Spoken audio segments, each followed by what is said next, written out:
Water cycle के बारे में पढ़ेंगे, यानी जल चक्र के बारे में। और जल चक्र को अंग्रेजी में क्या कहते हैं?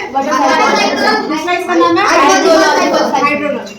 ठीक है, तो अभी हम यहाँ वीडियो देखेंगे। उस वीडियो में जो जो चीजें बताएगा इंग्लिश में है, हम आप लोगों को ट्रांसलेट करके बताएंगे। ठीक है।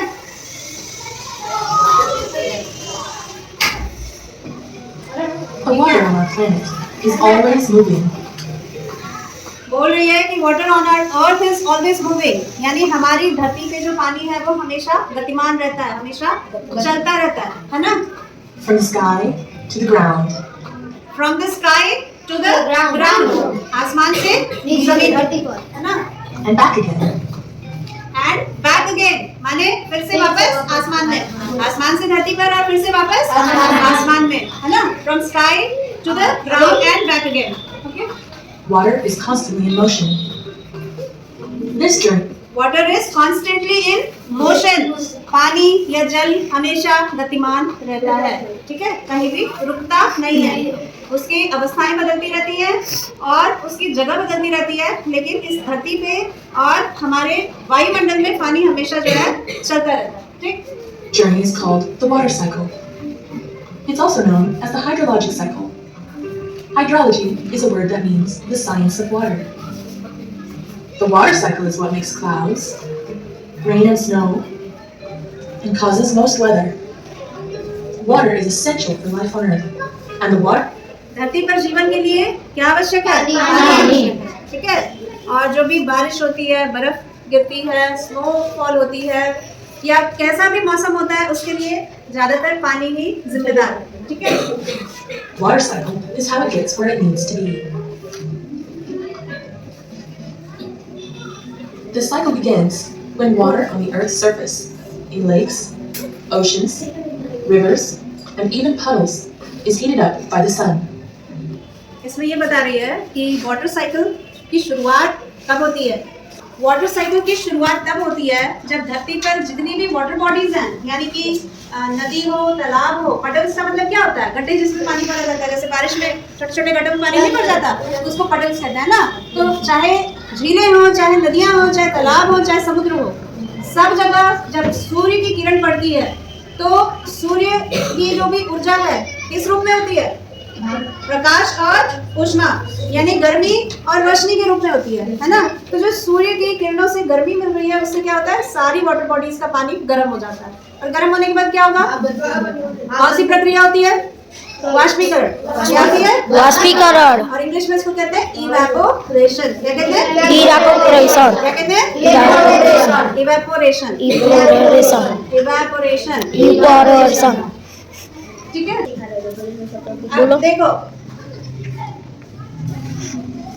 This heat causes the water to evaporate, or turn from a liquid into a gas. This gaseous water, called water vapor, rises into the air.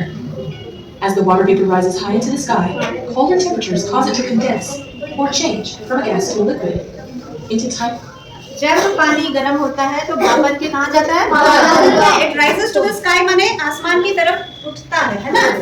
तो उठता है या उठता है, जो भी कहो, और जब ऊपर जाता है तो आप सबको पता है कि जैसे जैसे धरती से ऊंचाई बढ़ती है, ठंडक बढ़ती है। पहाड़ों में ठंड होती है ना, क्योंकि पहाड़ धरती से ऊंचे होते हैं, है ना? तो मतलब समतल भूमि से ऊंचे होते हैं पहाड़, तो ऊंचाई में जैसे जैसे जाओगे ठंड बढ़ेगी, तो पानी जब ऊपर जाएगा तो पानी भी ठंडा होगा। ठंडा होगा तो क्या होगा? उसका संघनन होगा। क्या होगा? पहले वाष्पीकरण होता है या वाष्पन, है ना? वाष्पन यानी पानी भाप बन के उड़ रहा है, यानी वो अपनी द्रव अवस्था से किस अवस्था में जा रहा है? गैसीय अवस्था में।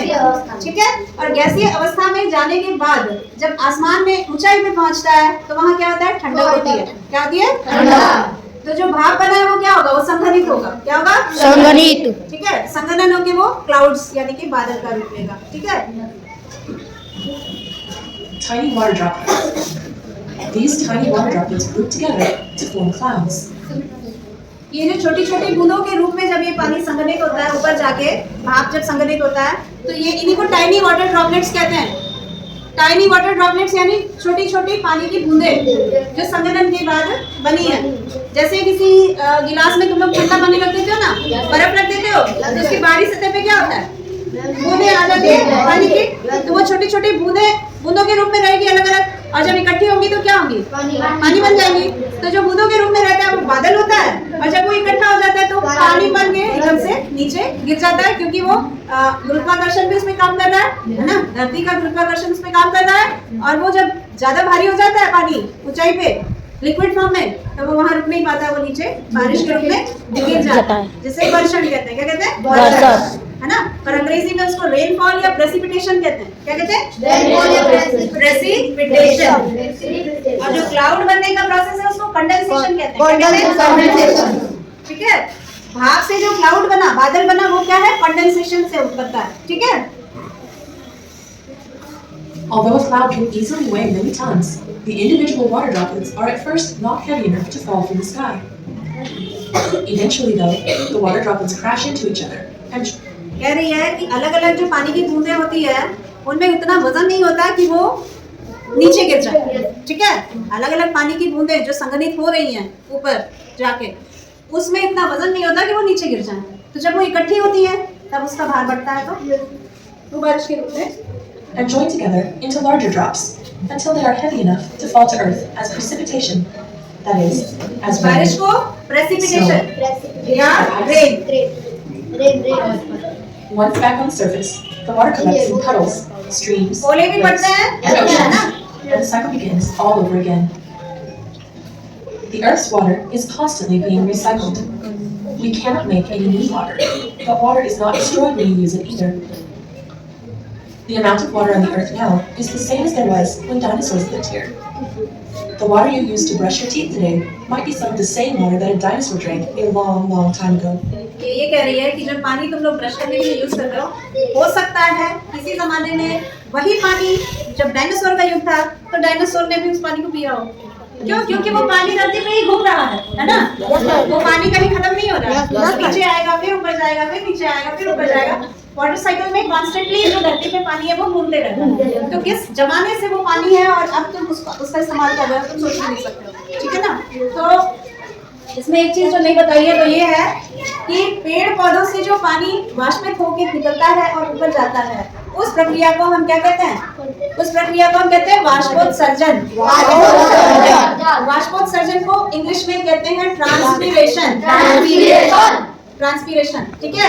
तो पानी का धरती में से ऊपर जाने का एक और रास्ता है, वो है वाष्पोत्सर्जन। पेड़ पौधों में से जो अतिरिक्त जल होता है, जैसे पेड़ पौधे जमीन में से जड़ों से जल सोखते हैं ना, तो जल अवशोषित करते हैं। तो अगर ज्यादा पानी ले लिए वो निकल जाएगा पत्तों में से।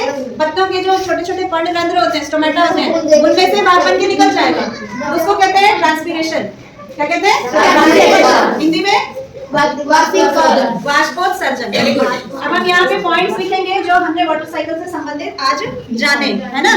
तो क्या क्या पॉइंट्स हैं जल चक्र में, मेनली क्या क्या होता है ना, हम देखते हैं।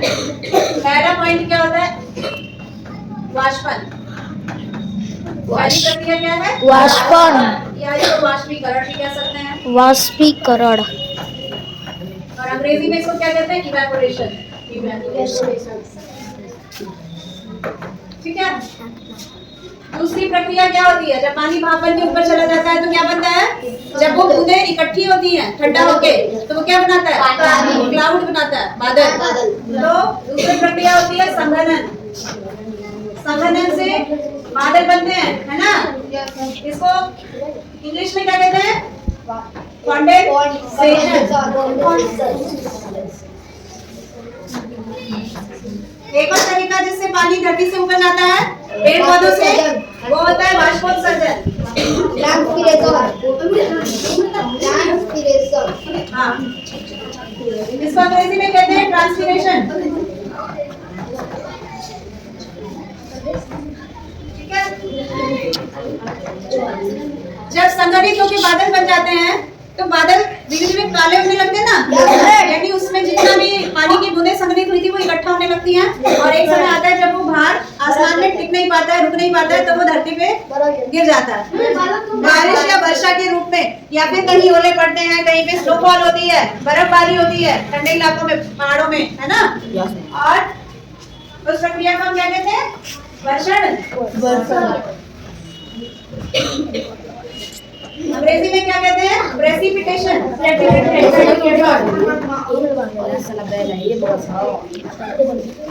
रेन, है ना? और स्नोफॉल। और ओले पड़ने को क्या कहते हैं? रेन। ओले को क्या कहते हैं? ठीक है। तो अलग अलग रूपों में धरती पर पानी आसमान से आता है, ठीक है। उसके बाद क्या होगा? फिर ये नदियों में, समुद्र में, झीलों में, और ये जो छोटे मोटे गड्ढे होते हैं उसमें जाके गिरेगा, वहां जाके मिल जाएगा, ठीक है ना। उसके बाद फिर जब अगले दिन सूर्य का प्रकाश पड़ेगा, किरण पड़ेगी, धूप होगी, गर्मी होगी, तो फिर से ये उड़ेगा। ये रोज की प्रक्रिया चलती रहती है ना, समझ आ रहा है? बारिश रोज नहीं होती है, लेकिन वाष्पन तो रोज ही हो रहा है। हो रहा है ना। तो ये आपका हो गया क्या? वाटर साइकिल, यानी कि जल चक्र को इसमें आपने वीडियो देख के समझ लिया है? फिर से चलाए या समझ में आ गया है? चित्र बना के हम समझे? पहले पॉइंट्स लिख लो, फिर हम इसको चित्र बना के और आपको बता देते हैं, ठीक है। देखो, मान लो ये है हमारे पहाड़, ठीक है। और हमने बना लिया पेड़ की, ये जो ट्रंक होते हैं, तने होते हैं, ठीक है। उसके बाद हम कलर चूज करते हैं ग्रीन, और बना देते हैं हम येलो। पेड़ के कैनोपी, ये हमारे हो गए, ये पेड़ बन गए, ओके। उसके बाद हम बनाते हैं नदी। नदी बनाए? Yes ma'am. बातें करो। ये क्या है? नदी। नदी है, फिर इधर से ये कहाँ मिल जाती है? समुद्र में मिल जाती है ना। तो ये मान लो सारा पानी, ठीक है। वाटर लिख दीजिए। वाटर लिख देते हैं। इंग्लिश में लिख देंगे, हिंदी में लिख देंगे? अच्छा ठीक है। ये है वाटर, पानी। पानी भी लिखते हैं और जल भी लिखते हैं ना।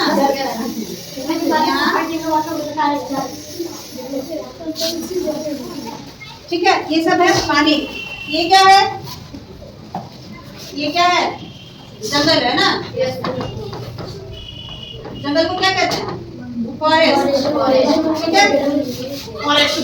अब हम क्या दिखाएंगे? पानी जब ऊपर जा रहा है, भाप बन के, पानी जब भाप बन के ऊपर जा रहा है, तो इस प्रक्रिया को क्या कहते हैं? पानी भाप बन के उड़ रहा है, मतलब कि नदी से, तालाब से, समुद्र से और झीलों से या गड्ढों से जिसमें पानी भरा है, वहां से जब पानी भाप बन के ऊपर उड़ रहा है, उस प्रक्रिया को क्या कहते हैं? बाष्पीकरण।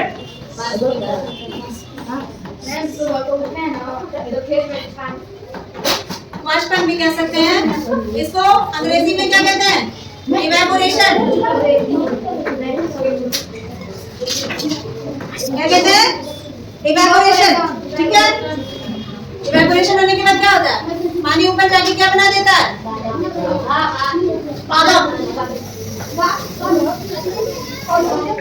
अब इसको मिटा देते हैं। यहाँ बनाते हैं क्लाउड। क्या बनाते हैं? बादल, ठीक है। बादल बनाते हैं। बादल हम बनाते हैं सफेद रंग के, ठीक है।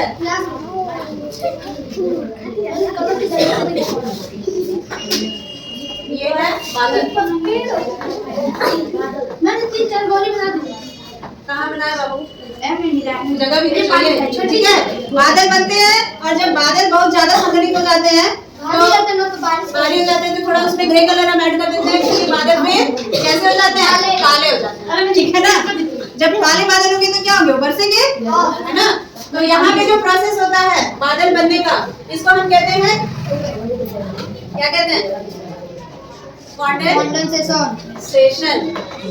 हिंदी में संघनन, है ना। संघनन होगा, ठीक है। वाष्पीकरण के बाद क्या प्रक्रिया हुई? संघनन। क्या हुई? संघनन। यानी इवेपोरेशन के बाद कंडेंसेशन। जब कंडेंसेशन हो गया, क्लाउड्स बहुत हेवी हो गए, बादल बहुत भारी हो गए, तो वो वर्षा के रूप में नीचे गिरेंगे। फिर यहाँ से वर्षा होगी, ठीक है। तो इसको हम कहेंगे रेनफॉल या फिर प्रेसिपिटेशन। क्या कहेंगे?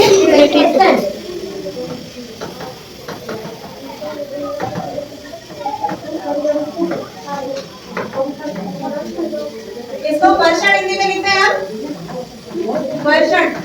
क्या लिख दिया? वर्षण। ठीक है, वर्षण हो गया। अब यहाँ से पेड़ जो है, पेड़ों से जो पानी भाप बन के उठता है उसको क्या कहते हैं? वाष्पोत्सर्जन।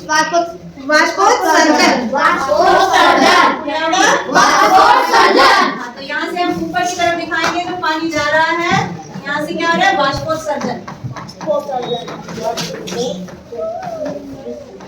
ठीक है, ये पानी भी ऊपर जाके क्या करेगा? ये क्लाउड्स ही बनाएगा, है ना? ये भी ऊपर जाके क्लाउड्स बनाएगा और फिर क्लाउड्स जो है हैवी हो जाएंगे तो नीचे बारिश के रूप में, प्रेसिपिटेशन के रूप में या हेल के रूप में या स्नोफॉल के रूप में वो नीचे गिरेंगे। ठीक है, ओले के रूप में या जो बर्फ होती है उसके रूप में या फिर पानी के रूप में नीचे गिरेंगे वर्षा के बाद। ठीक है, अब जब पानी नीचे आता है तो ये कहाँ चला जाता है? नदी, समुद्र। और एक जगह होती है धरती के अंदर जिसको हम कहते हैं वाटर टेबल। क्या कहते हैं? Water table. इसको हम कहते हैं वाटर टेबल। वाटर टेबल जो होता है धरती के अंदर होता है, तो जो भी पानी धरती पे गिरता है देखते हो कुछ देर बाद वो सोख लेती है धरती, है ना? मिट्टी उसको सोख लेती है, वो कहाँ जाता है? धरती के अंदर चला जाता है। इसका प्रमाण कैसे मिलता है कि धरती के नीचे पानी है? जब आप हैंडपंप लगाते हो तो हैंडपंप में पानी कहाँ से आता है? नीचे से आता है, तो वाटर टेबल से आता है। ठीक है ना, कैसे आता है? वाटर टेबल से। तो जो पानी धरती पे वर्षण के रूप में गिर रहा है वो धरती के अंदर भी जा रहा है। इसका कुछ हिस्सा धरती के अंदर जाता है और कुछ हिस्सा ऊपर, जो धरती के ऊपर जो वाटर बॉडीज हैं जो भी है, नदी, समुद्र, तालाब, सब में जाके मिल जाता है। समझ आ रहा है? इस तरह से वाटर साइकिल कंप्लीट होती है। ठीक है।